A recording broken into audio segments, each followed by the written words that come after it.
Boxing update po tayo mga idol. Ryan Garcia versus Devin Haney mga boss. Posibleng sa September 5 na ang kanilang bakbakan. Kumbaga rematch ito. Pag-usapan natin yan mga boss. Quadralas Casimero may mensahe kay Japanese monster na Uya Inoue mga idol.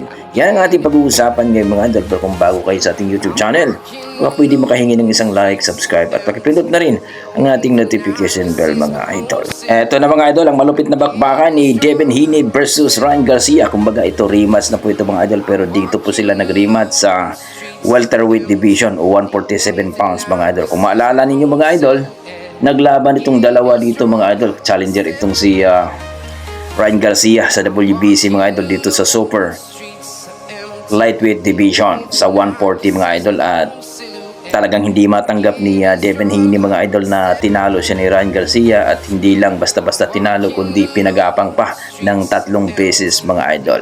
Pero naging positibo daw itong si Ryan Garcia sa drug test, kaya nawalang bisa ang kanyang panalo ni Ryan Garcia kay Devin Haney. Ayon kay Devin Haney, gumagamit daw talaga itong si Ryan Garcia kaya natalo daw siya. Pero ayon kay Ryan Garcia, gawa-gawa na lang daw ito dahil hindi matanggap ang kampo ni Devin Haney na 3 beses na bumagsak at kinawawa lang daw ito ni Ryan Garcia. At dito na mga idol, target na sa buwan ng September 5 mga idol ang kanilang bakbakan. At dito po sa kanilang bakbakan mga idol, nakataya na po ang kanilang kanya-kanyang belt mga idol. Kampiyon po itong si Ryan Garcia ngayon sa WBC sa welterweight division, at itong si Devin Haney man sa WBO welterweight division. Kumbaga unification bout po ito mga idol. Dito malalaman natin kung sino ba talaga ang nagsabi ng totoo. Pero kayo mga idol, ano masasabi niyo dito? Kaya pa ba ni Ryan Garcia na pabagsakin o manakdown itong si Devin Haney mga idol? Dahil malakas na po itong si Devin Haney, pero ayon sa ating mga boxing fans, itong si Ryan Garcia mas lalong lumakas mga idol.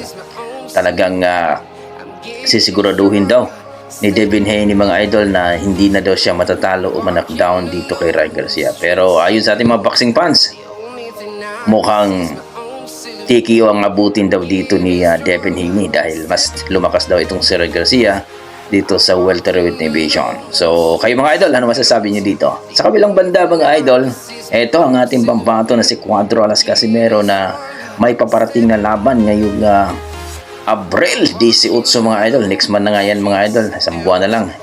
Kung baga inaabangan talaga ng mga boxing fans kontra kay Assassin Bad Boy Luis Pantera Neri mga idol. Ang kanilang paglalabanan dito ang WBE na bakante gold, kumbaga dito sa super bantamweight division, at magsilbi daw itong eliminator bout dito sa WBE. Maganda ito mga idol.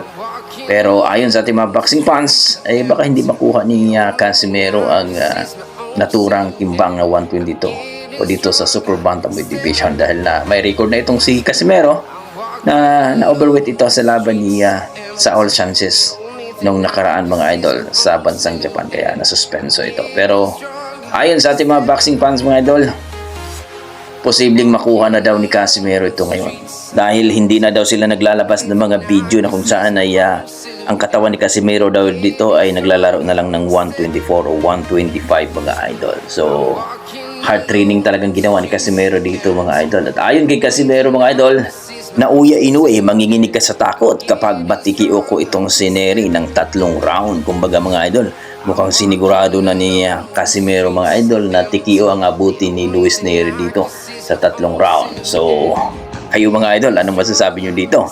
Mas manginginig daw sa takot itong si na Uya Inoue, ang monster ng Japan, kapag matikio itong si Neri. Please comment down below mga idol para natin pag-usapan.